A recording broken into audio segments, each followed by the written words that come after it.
Welcome to Transforming 45. Join me, Lisa Boat, your host and midlife maven, on a journey of curiosity, healing, and transformation as we collectively write the narrative of what it is to live vibrantly beyond 45. Get ready for candid conversations, inspiring stories, and expert insights that will ignite your inner spark. While you're here, hit the subscribe button and the glowing review and share the magic with friends. It's time to amplify our midlife adventures together. Hey, everybody, and welcome to this week's episode of Transforming 45. This week, I'm not going to pretend. We have already been chatting for quite some time. I should have. I should go with the rule from Armchair Expert, which is always be recording, because we've already had some gem moments. but here we are. So this week, I am really excited to have a conversation with Courtney Spencer. She is a transformational life coach and trainer and has practiced law for almost 24 years. She has a passion for helping women remove barriers, find confidence, and a passion for life, and live out the call of their lives. And one of the statements that you have on your website that I really love is helping women become the CEOs of their own lives. And I describe myself and women this way a lot of the time, but as I'm the minister of infrastructure. Women are often the minister of infrastructure in their lives, but I love that shift to being the CEO. It's such a lovely mindset. So thank you for that, and welcome to the show. Oh, thank you. I'm so happy to be here. I'm excited. I've learned so much from you already. So ready to answer any questions that you have. All right. Well, we're going to start with the first big one. So, Courtney, tell us, who are you and how did life introduce you to this version? Okay. So I am a 48-year-old woman who struggles with technology. And I am a very different person than I was most of my life. So I was born type A. I was the middle child, but kind of took the oldest child role. Perfectionist, people pleaser, and where my sister was like a talented horsewoman and my brother was the boy, and I was the middle child, I had to dance to get attention, so I did. I tried a whole bunch of things and realized I'm not athletic, I'm not artistic, but I'm smart. So I'm gonna do the athletic route, the academic route. And so I was like a hyper overachiever academically, knew I wanted to become a lawyer at age 12. Actually, my father's suggestion because I was so argumentative, but it was a good one. Then I went to college. I double majored. I got a 3.9, Phi Beta Kappa, magna cum laude, 6 jobs all at the same time. And I was able to maintain it, but it was taxing. And then I got to law school and, put all into law school, obviously graduated, passed the bar, got my first job. And then went into law with that same attitude, law, mothering, all the things. You've got to be perfect, you've got to be on, you've got to make everybody happy. And again, there's a period of time where you could tolerate that. You're young enough, you're energetic enough, and you don't have enough responsibilities. And then I hit my mid 30s and things started kind of going wonky. Food allergies, GI issues. And it's okay, well, I can keep going. I'll just Band-Aid this and Band-Aid that. And I can keep going and I can keep going. And oh, you want me on the PTO? Sure. Church council? Absolutely. You want me to bake for brownies? Sure. Make you all happy, make all my friends happy, make my family happy, but I was not happy. And I remember just starting to think this can't be. This is everything I worked for, everything I dreamed for, and I just don't feel like this can be all that there is in life. This is it. And I just started fantasizing about retirement and vacations. And that was the only time I would be happy. I'd go on vacations and then sob halfway through knowing I had to go back to my life, which on paper looked so good. I didn't have any right to complain, right? You know what I mean? Who was I to complain? So then I'd feel guilt and shame on top of that. And then you just bury those feelings down and you dance and you dance and you dance. You keep going. And then I was probably, I think, in my early 40s when my body was like, no more, you're done. We're going to take you out before you take us out, basically, is what my internal organs said. And I got really sick in a non-clinical way. I think it was severe SIBO. I think eventually we figured that out, the small intestinal bacterial overgrowth. But what happened in theory is I one day woke up and had such intense crippling pain that I could no longer eat food, at all. So Right. in a month, I lost like 30 pounds. I got to the point where I could eat like little things. Then it got, the pain was so intense. I could eat like a quarter of a banana a day. Like I wasn't going to survive. And the doctors are like, well, your tests are fine. All your labs are fine. And I'm like, I see, but you see me, I have like, no, I'm gaunt. You know what I mean? I've got all these things going on, and you see that something's wrong. But because they told me I was okay and I'm a performer, I just kept mothering and parenting and going to swim meets and swim practice, and I'm not eating, right? Like I'm not functional. And I will a little backstory too. To live the life I was living, I was drinking like 6 cups of coffee and like 4 glasses of wine. 6 cups of coffee, 4 glasses of wine, uppers, downers all day long. Legal drugs, right? But it destroys your body. And what was happening was the sugar and the alcohol was killing me.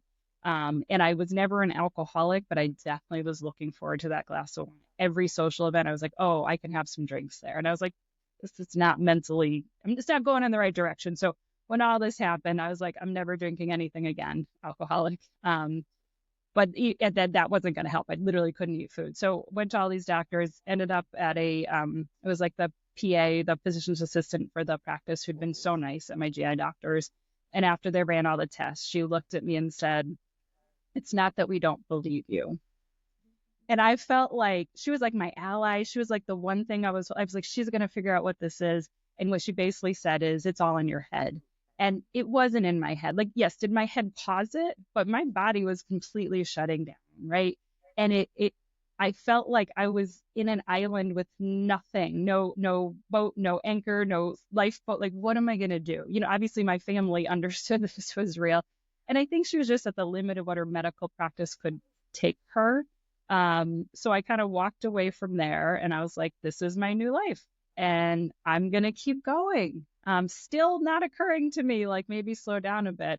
And at one point, I'm in the fetal position on my couch in my living room. My sweet little daughter is looking at me and I'm sitting there because I had to take her to swim practice going, how am I going to get up enough energy? Like, what can I make myself eat to get enough energy? And I looked at her and she looked kind of scared. And I was like, this is going to be her legacy if I don't fix this. This is going to be what she thinks success looks like.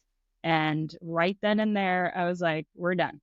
But I couldn't quit my job. I needed an income. I needed to parent. So what I did is I cut out every single thing in my life that wasn't a priority. So what was my priority? God, family, friendships, work. Like these are my priorities. My clients are really my special education. At that point, I wasn't coaching. My special education clients are very important. They're kids with disabilities who need to get help, right? So I just got myself off every board that I was on. I disengaged from social media for a year. I didn't even have it on my phone.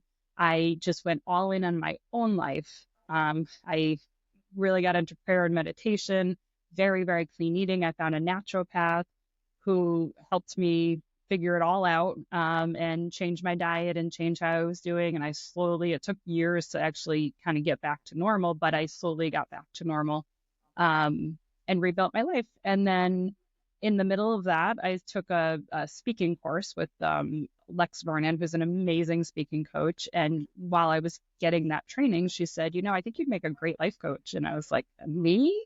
The woman whose life just blew up? And she's like, yes, you'd be the best person to be a life coach because you figured it out. Like, you did, because I read all the books and I listened to all the podcasts. I did. And I'm a lawyer, so everything has to have some evidence base for me to buy into it. I'm not a woo-woo girl. I do meditations and things like that, but I have to understand why it's working, right?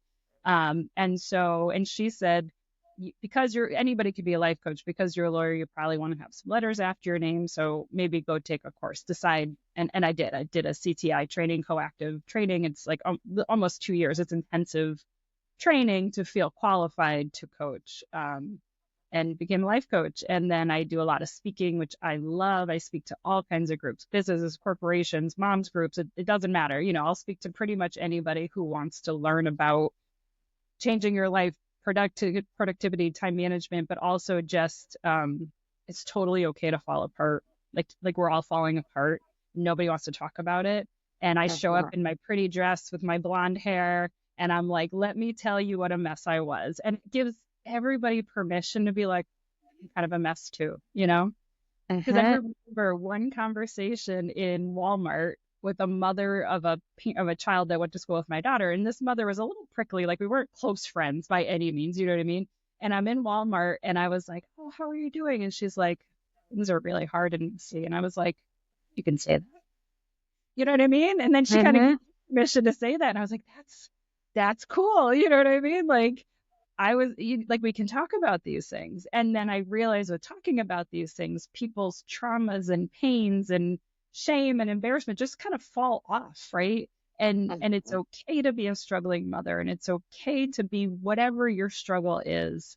And we join up together, and we do this together. And that's what I do in coaching. I help women really allow themselves to feel everything that they need to feel, because if you don't, you will run your whole life. You will eat your way out of it. You will drink your way out of it. You'll run your way out of it. You'll work your way out of it until you turn around and you face it and go through it. And I help women do that. Like, let's face those demons, right?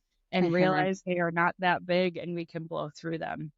Yeah. And then let's go back and remember who you are and what your passions are and what you were put on this earth to do. And now you don't have all this baggage that's in the way. So let's create a map and a plan, and let's get you where you want to go. And that's what we Yeah. do. Absolutely. I so agree with you. I think this conversation has sort of been percolating in my world quite a bit. And it is the like, what exactly is the role of a coach? Because I think a lot of people don't really understand it. They see it and understand it in the sporting context, right? And then when they think about it in their own lives, it's this like, this I always see this sort of like confusion come across people's faces. And my response lately has been so grounded in so many of the things that you've just been saying, where it's like, let me hold you. Let me hold you. You are so busy providing infrastructure, love, care, energy for everybody around you. And who is making space for you? Right? So let me hold you and make that space for you and help you rebuild that health and energy and vitality until you're in a place where you can do it independently, right? Because that's the goal, right? Like I don't want to have clients forever. That's not, as much as I love them and appreciate them, that I would not be a very effective coach if that were the goal, right? So, but it is really giving yourself the care that you deserve.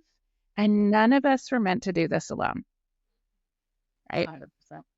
But that is the story, that you're really only successful when you're doing something totally alone.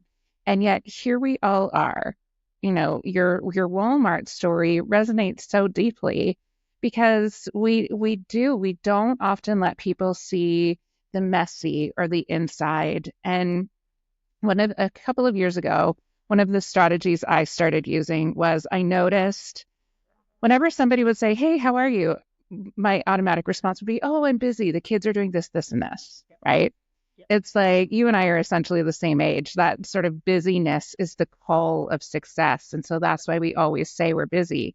And so one year I challenged myself at the beginning of a school year as a former educator that whenever somebody asked me how I would not say busy or launch into the litany of things that my children were involved in.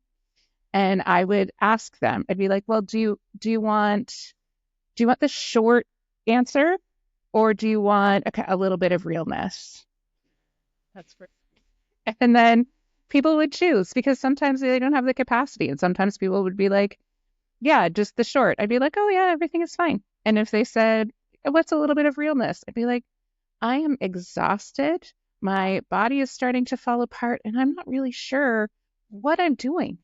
Right. Right?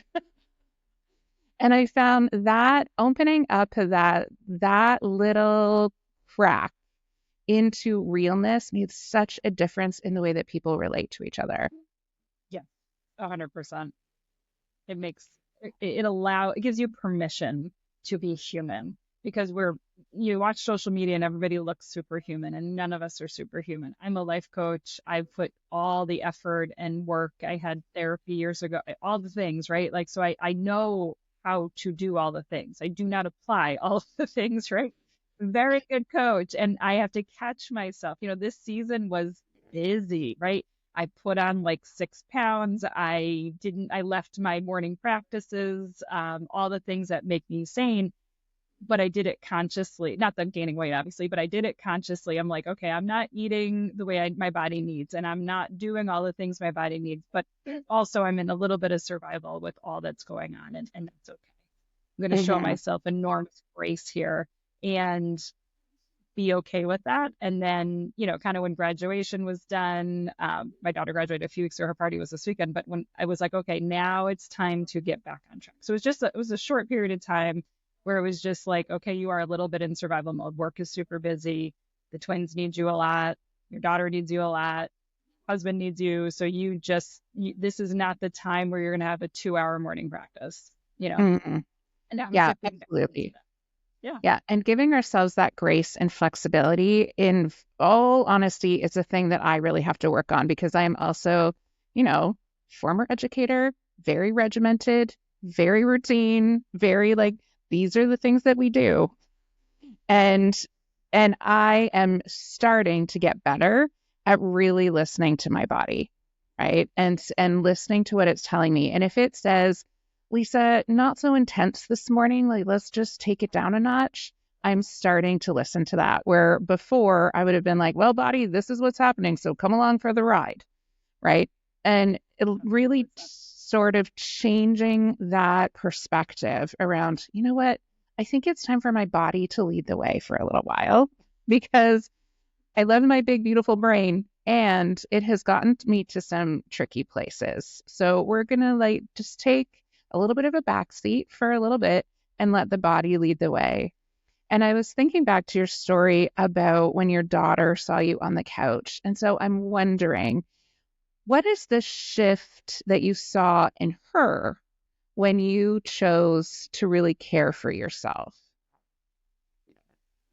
Well, she definitely, as she became a teenager, she had some struggles. I mean, it's a hard time, but I think she definitely she had full permission to be not okay, and she had full confidence that she was not a burden to us or unworthy. So she went through her own internal struggles, and they were apparent, but there were just places she never went because she was so welcomed and so just as she was. So it's like mental health day, you got to take it, you got to do these things. And I think it was a hard period. Now that she's 18 and headed to college and she's past that, all that she learned in that period of time. So who she is today is a completely different person. And I think had I not shifted, she would not. She would not be mentally healthy. She is so strong. She is so mentally healthy. She's so clear on where she's going. She struggles with severe ADHD and she cannot take the medication for it. So that's always going to be a problem for her. So she picked a smaller university. She got her stuff going on. Like she knows where she's headed, and she knows she also doesn't want what she saw when I was younger. She's very clear on that. She wants to be successful, but she very much listens to her body. She very much listens to her intuition. Um, she's a much, much stronger 18-year-old than I ever could have been, or than I was even at 40. You know what I mean? So she's Mhm. got the right life lessons now, which I was not teaching her. I was teaching her, okay, either I was teaching her to be a victim, like if she fell apart, I would fix everything because I'm superwoman, right? And Yeah. that's not good. That was, I think, part of why she went through a little bit of a hard time. Or it was like, suck it up, buttercup, let's go, let's go, let's go. And that wasn't healthy either. So it's understanding it's a different generation, totally. And their language is different and who they are is different. And my generation was just the harsh generation, which was, children are seen and not heard. And it is very hard because these kids are like, no, if I feel this, y'all got to understand it. And I'm like, I don't understand it. And so we've become super, super close. I don't think we would be close. I don't think I would have parented her as well. She was always number one, but the things I thought I was doing right were taking away from her. And they were not not healthy. So yeah, I think she's a much stronger. I think, she's a hard worker. She works at a daycare now. She's going to go for early childhood education in the fall. Very hard worker. She did learn that, and that's important. She needs to be employable. But I hope that she'll never do all the things I was doing too much and run herself into the ground. She seems to understand the balance better than I did. And it's incredible. Yeah. And I think that that is where we do need to give ourselves a bit of credit as a generation, and that we have been self-reflective, right? And well, sorry, I'm generalizing now. So in the generalization, however, I talk to incredible women almost on the daily who all have this similar story, right? Of followed all the rules. It's my story too. Followed all the rules, did all the things, hit a wall of you can't keep living like this anymore, and then had to make this shift. And I feel like when we are truthful about that and show our young adults the truth of that, and that we can be self-reflective, that is where I feel like there is a shift that is happening. And I had the same experience with my own kids. I mean, I've told the story on the show before, but when I decided to take a leave from teaching, after a couple of weeks, my youngest looked at me one day and he was like, "Oh, there you are."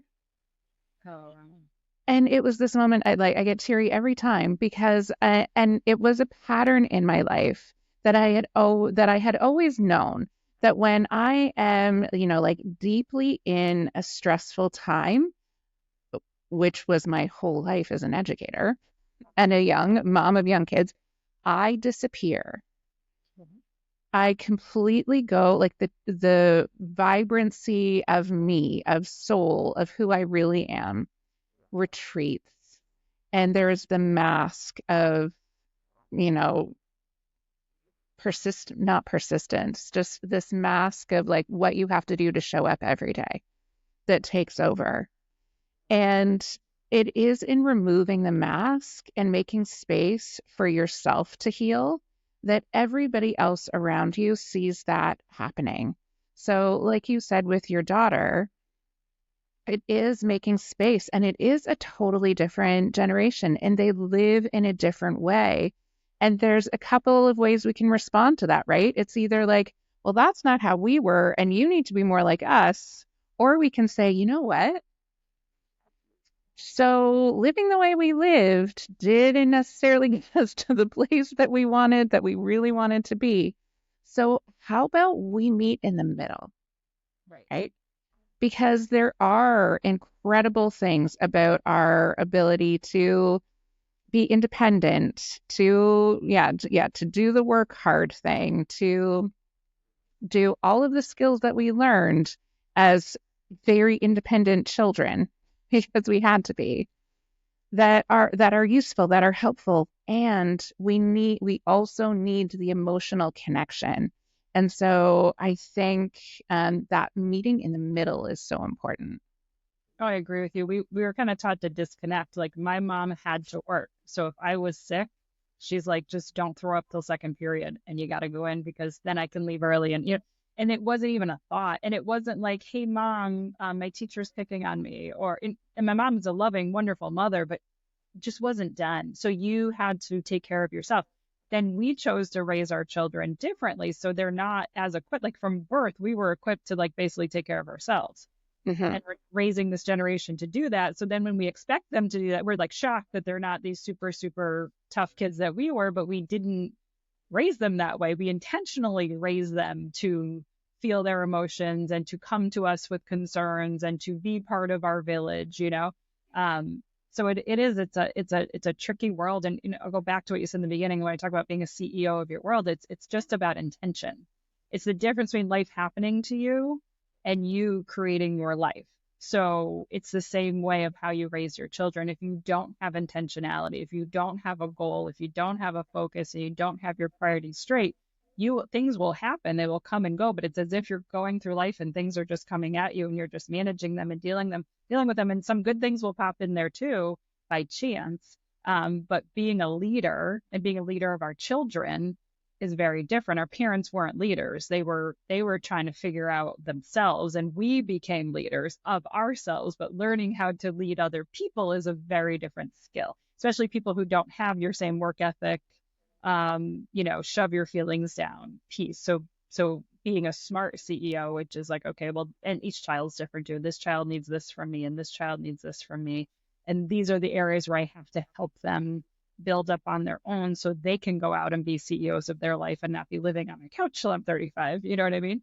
And then managing everything with a plan, with a priority list, and with intention. It doesn't mean that everything's not going to blow up every other day because that's life, but you have a system in place to kind of deal with everything that's happening, and you teach them everything, as Maria Forleo says, everything's figure outable, everything's fixable, nothing is the end of the world.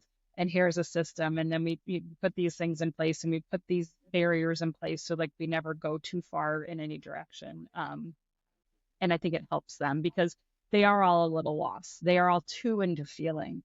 They're too into self-improvement. You can get so lost in self-improvement that you completely lose yourself. And you think everything.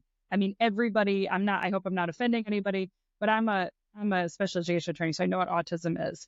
Yes. The 90% of women on social media are diagnosing themselves with autism do not have autism. You know what I mean? It would be like statistically impossible, but it's like, oh, that's why my brain is fuzzy. That's why I'm social. No, you are overwhelmed. You are overwhelmed, understandably, and isolated. That's what our society is doing. It's making you look like you're autistic. But if you truly meet somebody on the spectrum, it's very clear they're on the spectrum. They have very clear markers. You know what I mean? And some of these women definitely do. But the ADHD autism combo that everybody seems to have, I'm like, you're not going to find your answers there either. Right? It's because a diagnosis doesn't necessarily help you unless there's a clear medication for it, right? You know what I mean? Like a clear cure for it. And being autistic is a beautiful thing unless you're not, you know what I mean? And if you're not, then that's not going to help you. You've got to figure out that your brain is so jacked up right now with, like I said, social media, news, crisis, an election coming, wars. I mean, it's like everybody's, even though we're not living in a war, we all feel like we're living in a war. And then you can't say anything without getting canceled. It's like a hard place. And so everybody's brain is bonkers. And unless we can disconnect a little bit from all of that out there and calm it down and calm our nervous systems down, and then take all the tests. And then if you have all the disabilities, then yes. But first, calm yourself down, get back to who you are. And then it's going to be clear who you are, where you're headed, what's going on. Because I think, I don't know if I told you this, but I heard once this like spiritual guru, and it was like, what's the secret of life? The secret of life, he said, was finding yourself. And I'm like, oh my God, how ridiculous. You're spending your whole life trying to find yourself. Like, no, that is not the secret to life. It is not the meaning of life. You will be lost forever because you every day can discover something new about yourself. Yes. And every day you can hear a tagline. You're like, oh, that sounds good. That must be the meaning of life. No, actually, the meaning of life truly is serving other people. Like if you want to feel fulfilled, if you're feeling burned out, and it doesn't have to be in big ways, you put a hand out, right? There's something about that. It's scientific, it's spiritual, it's all the things. Realizing the world is bigger than you are and not focusing on yourself is really going to take you out of those like deep depressions. It's going to take you out of that panic anxiety. It's going to take you out of that stuck place. It could even just be asking your friend who's struggling to have a cup of coffee and not sharing your story, letting them share their story. It's like little things. You could go to a soup kitchen. You could give a guy $5 on the corner. It doesn't even matter. And it's not to make yourself feel better, but it will make yourself feel better because you're connecting to other people. You're reaching out a hand. That's how the world is supposed to work. We're supposed to take care of each other. And then you're going to find your meaning. But just focusing on yourself, because I did do that when I fell apart for a while. Just focusing on yourself is the deepest rabbit hole you'll ever fall into. And like, what's real and what's accurate, right? You know what I mean? Like for a living, I have kids that see psychiatrist clients, right? What do psychiatrists do? They spend 30 minutes with a kid, ask them a series of questions, and give them like 20 diagnoses. And I could send them to the next psychiatrist and they would do the same thing. I'm like, there's no science here. Like, yes, they're experienced and they're probably in the realm, but like one day my client has oppositional defiant disorder, the next day he has ADHD. Like, let's just stop it and let's just figure out what's going on with him. And then let's heal the parts that are hurting and let's take him out of the fire and then Yes. what's going on. Then you know who you have. But we could just medicate him for the rest of his life. It's not making any sense. And we do that to ourselves too. And again, I'm pro medication, pro therapy. Yes. I'm a Jesus freak lady. I'm pro faith. I'm pro all the things. But I'm also a little bit about like we're hurting ourselves with the self-help movement, not helping. Yes, there's so many moments where I'm like, yes, preach. Like we get so caught up in searching for what is wrong with us that we stop thinking about what is right? And I mean, even that like right, wrong binary is tricky to navigate within, right? But it's really that like, yes, I am feeling pain. The question more is why, and let's get to the root cause. And as you know, and I totally agree with you. And yes, we need to have frameworks. We need to have ways that people can get the help that they need. And we also know almost nothing about the human brain. Like we are learning so much more at this time. And there is fascinating research coming out around everything that we knew in psychiatry and that we assumed about how the brain works actually is not, right? And that we are at a place where we understand how the brain works much better than when all of those diagnoses were developed, but we still only know like this much. And so really getting to know and understand a child, a human, whoever it is, because you are right, that diagnosis is not going to heal you. The letters or the term or whatever it is that you attach yourself to, I understand practically in our world if you need an individual education plan, if you need support when you're going through school, you need to have that diagnosis for that to happen. And that, I mean, we could go on a whole tirade and rant about why that also is super ineffective. Yeah. Because what we really need to do is just look at the human in front of us, figure out what is happening with them, and then let's put things in place that support them. It's not the diagnosis, it's the human. Exactly. Yes. I mean, it's like, come on, and it's like, and then they get put into boxes, especially if it's a ADHD or defiant Yes. disorder, they're the bad boxes, right? And then the dyslexic students in this box, and this person's in this box. And it's like, well, no, like, what if this for your child, right? Yeah. If every day they're walking to the school building is walking into hell, why are we doing that? Why don't we fix it? Like, just intuitively, naturally, why are we saying that's what should happen? And then now they're acting out and we're shocked. It's like so much of this, I sit down, I'm like, it's common sense, people. Like, do the right thing early and you don't have to do the big things later. Like, honestly, I mean, it's a whole different thing, but the school violence issue, I mean, a lot of these kids, like, you go back to their early childhood records, it was coming and the interventions never came. And then we put them out in the world where there are no interventions for adults that are like free and easy and good, right? Like, if you've got wealthy parents, you can pay for really good services. The free services, the wait lists are long, and they're usually, the clinicians are overturning, like, back, going to new jobs and leaving, and you're lucky if you get a shining star in there. So our mental health system is a hot mess. And like, before, it used to be like, I used to look at public schools as like putting a Band-Aid on a big gaping hole. Post COVID, it's like putting a Band-Aid on a like giant, massive, Yes. 500,000 feet tall wound. And we're still putting the same Band-Aid on it. And now the teachers are falling apart and the administrators are falling apart and the kids are falling apart and everybody's falling apart. And we're just dancing along and keep on keeping on. And I'm like, what are you all doing? Like, we're on fire. Like, do something.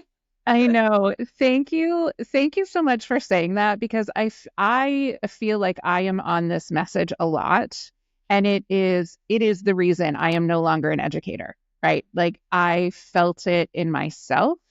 I was watching what was happening to the humans around me, both like adults and children, and it was the most devastating thing I have ever seen. And it was impacting my health, right? My listeners know it was impacting my health so greatly that I was either like, I'm going to live or I'm going to keep doing this job. But both of those things are not going to coexist. And so I made a choice, which is really hard for the community I left, right? In that I still feel like I abandoned the ship, and there's I still hold some guilt around that. I mean, I went to a grade 8 graduation last week of my kids. So my very last year, I had grade 6 in an online class, which was the hardest thing I have ever done in my life. And well, that's maybe exaggerating a little bit, but it was really hard. And so two of them were graduating from the school that I had taught out of. And one of them is, well, they were both incredible humans. And one of them was the valedictorian. And so I wanted to go and see them and support them. And as I went and I sat in that gym, I had all the feelings of the things that you were talking about. Like, yes, it was amazing to see these kids, but I could palpably feel that something is not right here, and it felt like nothing about this fits me anymore. And I'm not sure it really fits anyone here either. And so of course we have kids and we have educators who are falling apart because our whole system is just lighting up people's nervous systems everywhere. And as long as that is happening, we don't have environments where everybody can learn. Full full stop, period. No, it's impossible. I always like, sometimes I get a lot of times when parents call me and they're telling me their story and it's kind of trying to justify why they're upset. I'm like, look, it's like if I sent you into a school where everybody spoke Chinese and everything was in Chinese and everything was moving at a fast pace and they just expected you to just do it and so like you can't interpret the social cues and you can't read what's happening and they're just like telling you to spend hours. Well, you can't learn Chinese yourself. It's absolutely impossible. There's no way to guess. It's symbols. So it's like the Totally best different. Yeah. example. And so like every day, and then everybody's yelling at you, like you're lazy and you're not working hard enough and you're sweating and you're trying to do the best you can. At some point, you're going to just throw that book across the room and be like, enough. Yes. Or you're going to throw that book inside of yourself and decide you're not enough. So the kids are either going to act out or they're going to act in. I always prefer the actor outers because they're not dangerous. They're dangerous to other people, yes. The actor inners, they can hurt themselves, they can take themselves out. And it's like, why can't we understand that? We wouldn't go into a workplace environment where we felt completely confused and overwhelmed and people were just mad at us all the time or making fun of us. We wouldn't do that. We would quit. They can't. Like, why can't we fix what's broken? And then when I show up, it's like, Lala, they're fine. Everything's fine. No, we don't know what you're talking. You know what I'm talking about. You're in the Mm-hmm. classroom. You know Johnny's calling her names every day. You know, like, don't lie to me. Mm-hmm. They do because they want to keep their jobs. And I'm like, at the end of the day, that can't make you feel fulfilled. You have to go home feeling a little icky after you just came and tried to make sure a kid didn't get what they needed. And then I Yeah. do feel for the teachers. I mean, part of me gets angry with the ones that don't do what they should do, but I feel for them because they're in an impossible situation. Yes. It's a very, very hard system. I think God put you in a different role where you're helping so many people and probably going to end up helping some teachers. And there is a reason that you didn't abandon ship and then like go eat bonbons. You know what I mean? Like No. Yeah. you shifted direction so you can call attention to it because you can't when you're in it. And something needs to change. Teachers need way more help. Administrators need way more help. And the Yeah. kids need something very, very different. And unfortunately, because it's like state systems and city systems, and until something's really, really broken, we don't put money and time and effort into it. But yeah, it's hard. And then these kids are going to grow up to be the adults, and it's tough. Where we had survival skills, this generation really doesn't. They don't have a lot of resiliency. They don't have a lot of coping mechanisms. And so what is the world going to look like in 20, 30, 40 years, Mm-hmm. So on that note, because we could talk about all the things that are problems for a long time, which is necessary, right? Like we as humans, we often avoid talking about the problem and just drive towards solution, but without really looking at like what is going on here from all the angles. It's not like we just keep seeing it, right? Like we throw solution, solution, solution, solution at it, and nothing really works because we've never really sat in the problem and just been with it and acknowledged it and said, you know what? Yeah, this is a problem. We're not going to toxic positivity it. We're not going to try to like keep throwing stuff on it. So, what can we do when we do take the time to sit in the problem, to really think about it, examine it, and then what can we do to take a step forward? Because for everybody who is listening, like we are all marinating in this planet that is tough at the moment. So, what is something that we can do Sure. to like embrace that CEO of my own life and make changes in my own life that will be reflected outward? So it all starts with one decision. Until you make that decision, until this is true for everything, weight loss, life coaching, anything, until staying the same is more uncomfortable than the change, people don't want to change. So you can decide now, I'm not going to get to that point, or you can decide I'm in that point. But you have to have a tipping point, which is like I am ready for true, not like I'm going to turn in my Coke for Diet Coke. Like I'm going to change my life. And then you want to sit down with yourself. I always say if you don't have a map and you want to get across the country, you may get across the country. More likely in the United States, you're going to end up in Canada, or probably, who knows where you're going to end up, the ocean down by Florida. But unless you have a map, you are just driving. So create your own. And that means taking out everything in your life and looking at it. Take out your finances. Do a quick and dirty budget. Expenses, income, debt.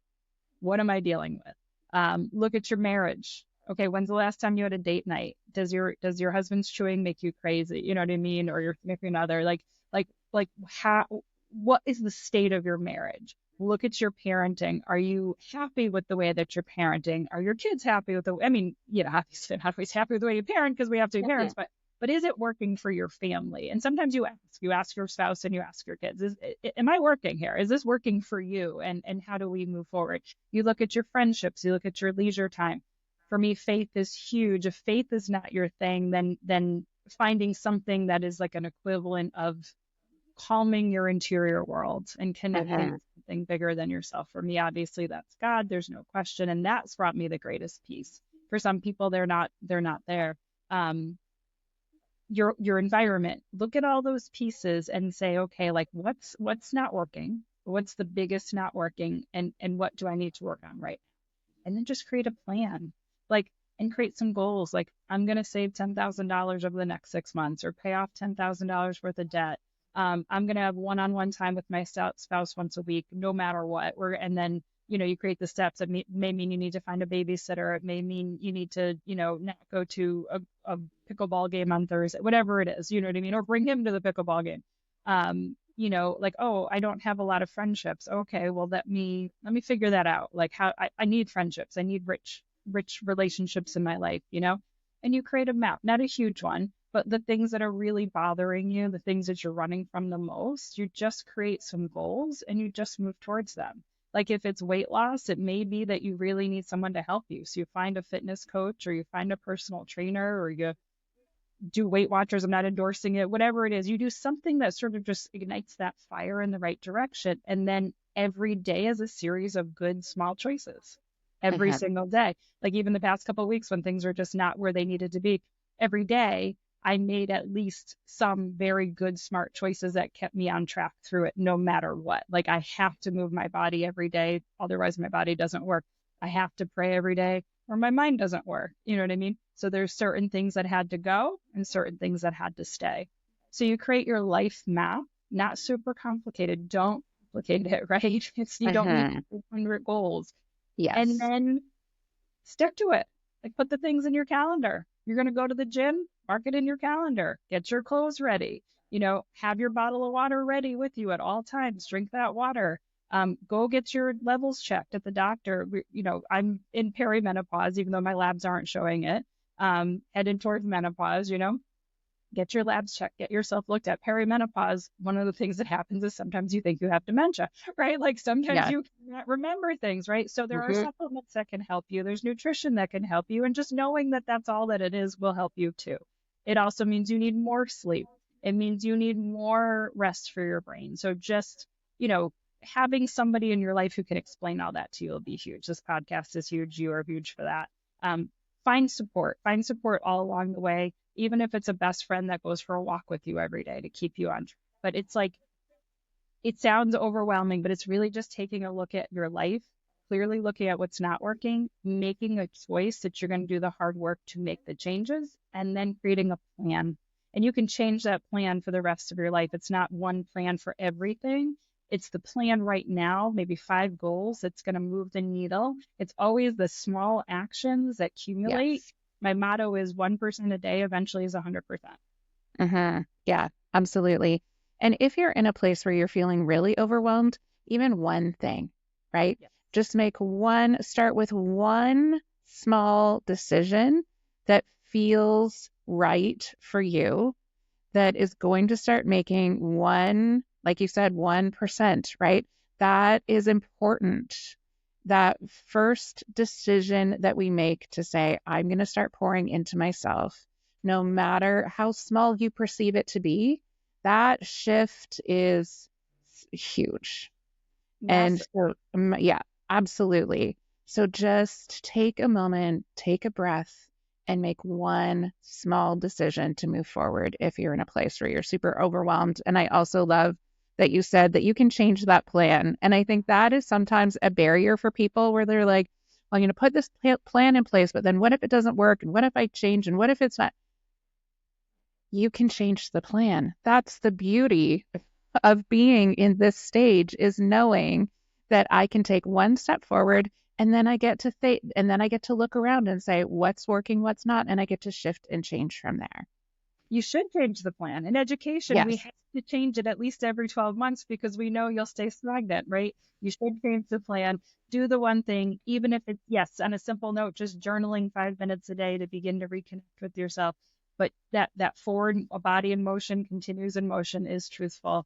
Just one little foot in front of one little foot, and you're going to turn around and you're going to feel like you haven't gotten anywhere. You're going to turn around and be like, oh my God, I came so far. Absolutely. I love this conversation, Courtney. Thank you so much for being here. Thank you for saying some of the hard truths that we need to say, and so that people really hear them and understand that it's okay to hear it and know that that is actually the first step in moving forward. So thank you so much for being here. I appreciate you. Oh, I had so much fun. Thank you for having me.